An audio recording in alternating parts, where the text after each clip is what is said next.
Hello everybody, my name is Richard Vigorelli and this is Vigorelli Institute. Sorry about the Dutch angle thing going on here. I don't know why that's happening, it just is. Apologize. Now, I want to share something with you, okay? I don't know if you know this. I'm kind of a nerd. I know, shocker, right? Gasp. Here's some cred. And, oh yes, baby.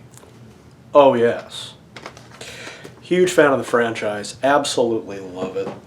The sword fights, the swashbuckling, the drama, the intensity between is it better to be immortal or is it better to be mortal and have things fleeting and all of that. It's amazingly good.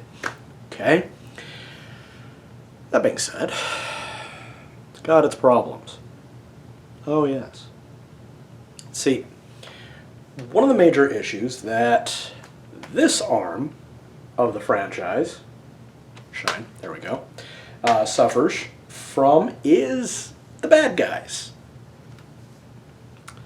Oh yeah, they're all outrageously over-the-top evil. They're what we call maniacally evil. And it's not like the Joker maniacal evil, they're just evil. Okay, we're talking stovepipe hat, handlebar mustache, twisting and laughing as he abducts the damsel. In some cases, manzel. Anyway. However, in this arm, love this series, the bad guys actually have a little bit of moral complexity to it because, well, somebody actually sat down and wrote a person. Yeah. Yeah, well, they've got some issues. And because of the way the bad guys behave, you know, I've been watching this since it was brand new. That tells you how old I am. Yeah, it came out in the early 90s. Loved the early 90s. Okay. What tells me is that the Immortals, there is some logic to how they exist within the universe, and I want to go into that today. Okay? But first I want to kind of beat this thing up a little bit, because even though you like something does not mean you cannot find fault in it. So there. Alright, so one of the things that does drive me nuts about this, okay, is these guys walk around with swords. Where are they? Because you see them going through the world in societies where, you know, one, we got shooty sticks that go boom, and then someone falls down, okay, and nobody notices. Is it a Clark Kent glasses thing? What's the deal here? Okay? I mean, you can't wear a long coat all the time everywhere, okay? Not everywhere is Vancouver. Not everywhere is Toronto, okay? And yet these guys are walking around and everybody's fine, and then suddenly, sword, okay? And that was also a major criticism back in the 90s when Highlander was on. Like, where are they keeping it? Is it shoved somewhere? How do you dislodge it when you need to? Okay? It was a major plot hole and contrivance in the series. Drove me crazy. Anyway, in the shots, they'll be like squabbling, like, well, you did this, rah, rah, rah, rah, rah. Well, I'm better than you, yeah, yeah, yeah, yeah, yeah. And then, well, then we have to fight. Okay? He reaches behind and pulls out a sword. This guy is in jeans and a t-shirt. Okay? Meanwhile, dude on the cover, this will be Duncan, played by Adrian Paul. He's in the 60s now, by the way. Or 70s, one of the two. Either way, old dude.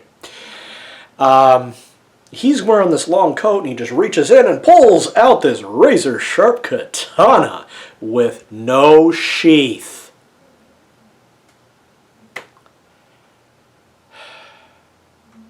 I don't get it. Love the show. Do not get me wrong.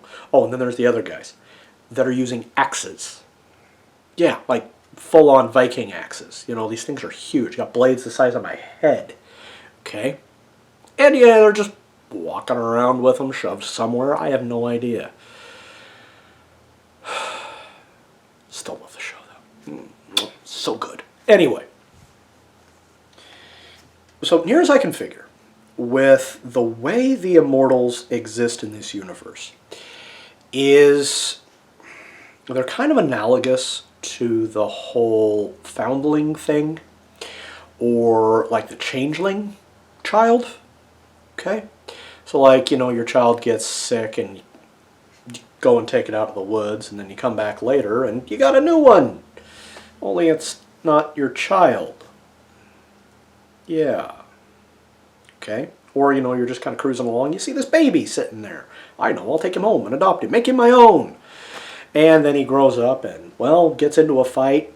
Something bad happens to him, and he comes back later. No worse for wear. Even though he had a big old piece of metal lodged through his chest. Yeah. True story. See, to become immortal, you have to die. And it has to be a traumatic death. Okay? But then you come back. And the only thing that can end your life now is, well, a cranioresection. Resection. Yes. As in, yeah. As we say, there can be only one. Okay? So, yes, I am editing this a bit for YouTube. Pansies. Anyway.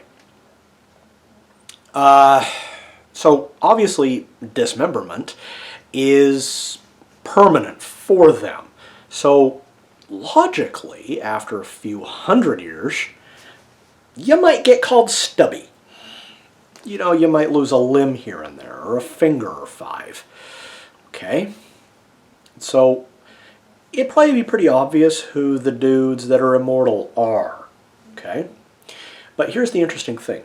When they come back, they seem to be stuck in whatever frame of mind, whatever system of philosophy that they're using at the time of their death.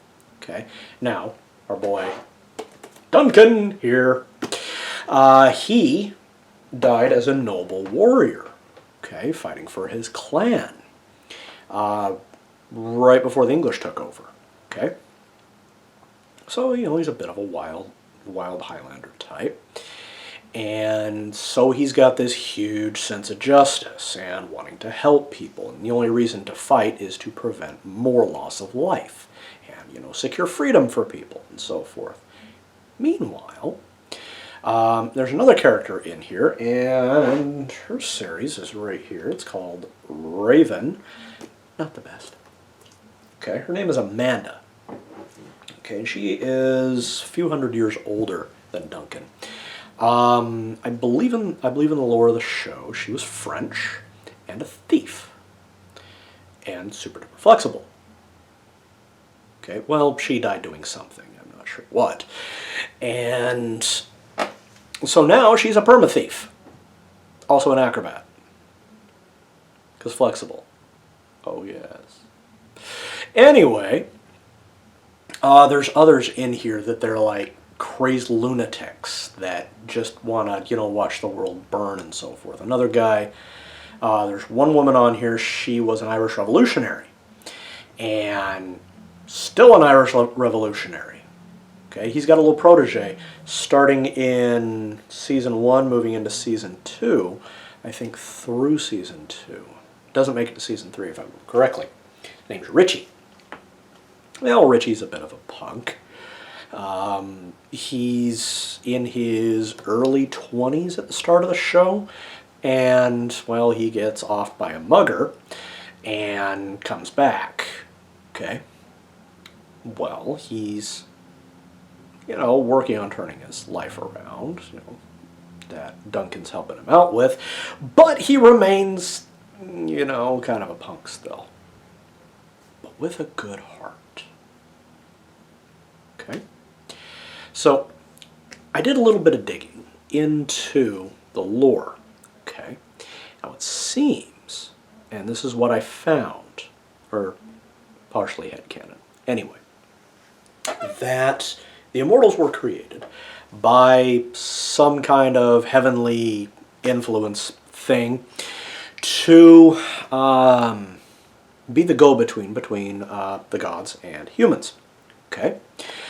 Well, there's more than one god apparently, and they said we don't all agree to this, so we're gonna have a match. Okay, so they created a bunch of them, and they're gonna let them fight it out, but they kind of let it run.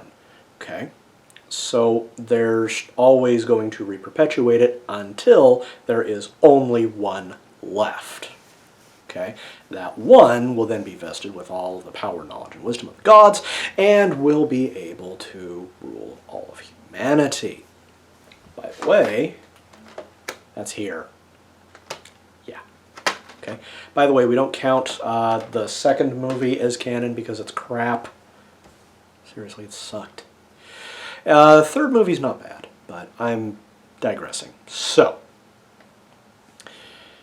given that you are locked into whatever frame of mind that you were in at the point of your first death, that will set the stage for how you govern the world. So if you get a Native American medicine man, then we get Native American medicine man king god person thing.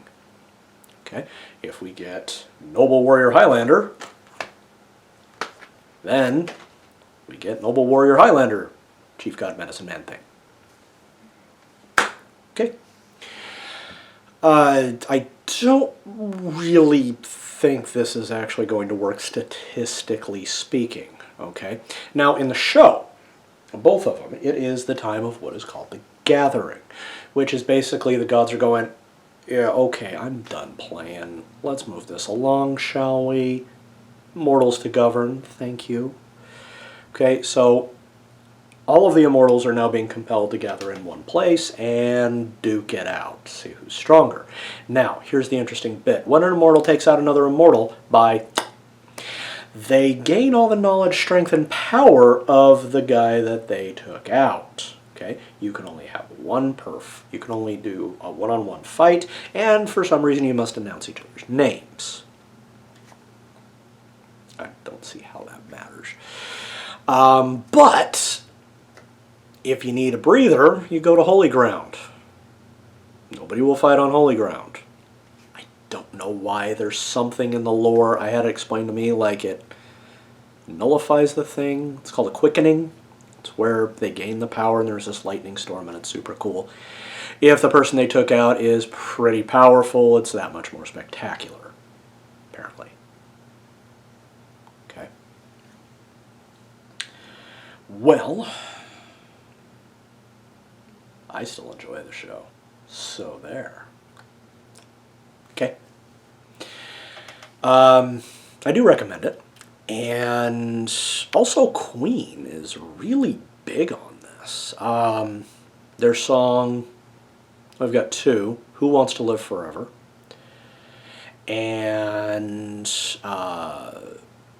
Princes of the Universe. Princes of the Universe is the theme song to the show. Absolutely love it. When I was a kid and as a teenager, and honestly even today, it's a power-up song for me. I love playing that when I'm working out, or I'm going to be doing some boxing and whatnot. Okay? I love playing that. Super fun. Alright? Anything else? Still though, where do they keep the frickin' swords? Anyway.